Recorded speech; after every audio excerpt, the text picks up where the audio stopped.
Opinions and stories around the game we love, told by your favorite storytellers. Stay up to date with all things cricket. Subscribe to Cricbuzz's YouTube channel and press that bell icon now.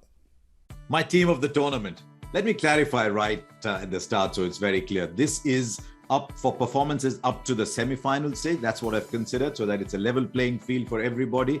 And this is not the big names, the leading players at the tournament. We've looked at performances at this tournament specifically. So here goes. Number one easiest pick, Babar Azam is my number one opener. He was playing at a different level. It was such a joy watching Babar Azam play, and I think I'm pretty certain it'd be most people's team as the first pick anyways, especially if you're going in batting order like I am. So Babar Azam was easy. At number two, I've picked Jos Buttler. I thought that he was the enforcer at the top, very good keeper, and he played one of the, if not the best innings of the tournament. That 100 that he got at Sharjah was just fabulous. It showed the whole range of talents that Jos Buttler possesses.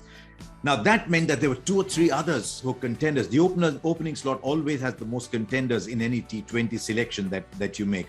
And the most obvious was Mohammad Rizwan, who made a lot of runs. But I think in course of time, Pakistan will realize that while Rizwan and Babar are giving them a lot of runs, they aren't always giving them those runs at the right speed.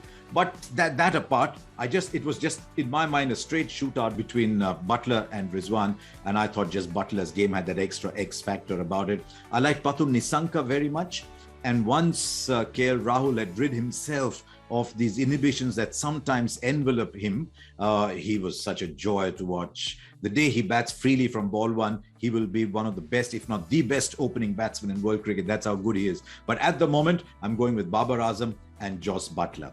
Number three, a very fine Sri Lankan batsman I'm very, very optimistic about and looking forward to seeing a lot more, and that is Charit Asalanka. They didn't start the tournament with him, can you imagine? And then he had such an impact on the way Sri Lanka's played, and is one of the reasons I thought Sri Lanka could be looked at as tomorrow's team in this tournament. I've got two of them in my side, so watch out. But Charit Asalanka was at number three.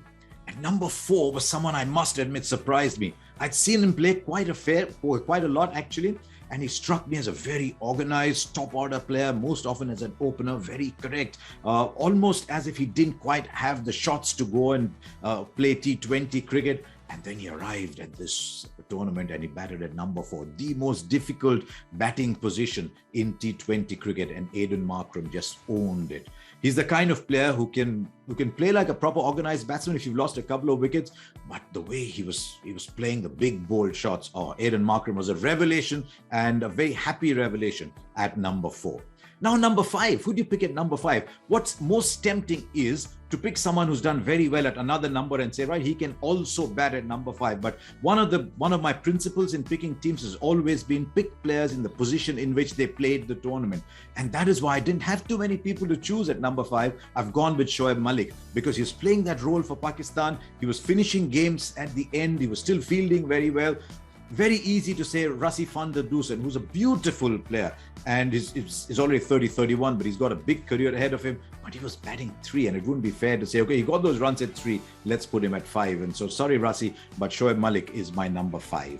Now, I wanted, ideally, a left-handed all-rounder, because I've got Asalanka at three, but there's right-handers all around him, and I didn't need to look too much beyond Moeen Ali, who's going through a purple patch as a T20 player, slightly underused, I think, as a bowler even now. But Moeen Ali at number six was a pretty easy pick. He can go up and down the order anyway. He's so wonderfully versatile. That brings you to 7 and 8. I want a sort of batting all-rounder maybe, or someone who does both equally well. A spinner and a seamer at 7 and 8. It wasn't too difficult to pick Wanindu Hasaranga. He says he's a batting all-rounder. At the moment, bowling is his stronger suit.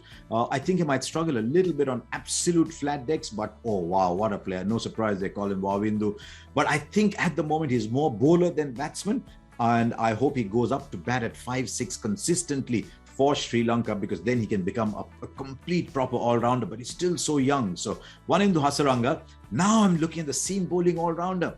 There's Chris Vokes, but we hardly saw him bat, bowled very well up at the top of the order. Hardik Pandya hardly bowled. We didn't see enough of Chamika Karunaratne, who was another player I rate in that position. so who is my seam bowling all-rounder? And then I said, why am I restricting myself to the players from this lead country? Because he did such a fantastic job for Namibia.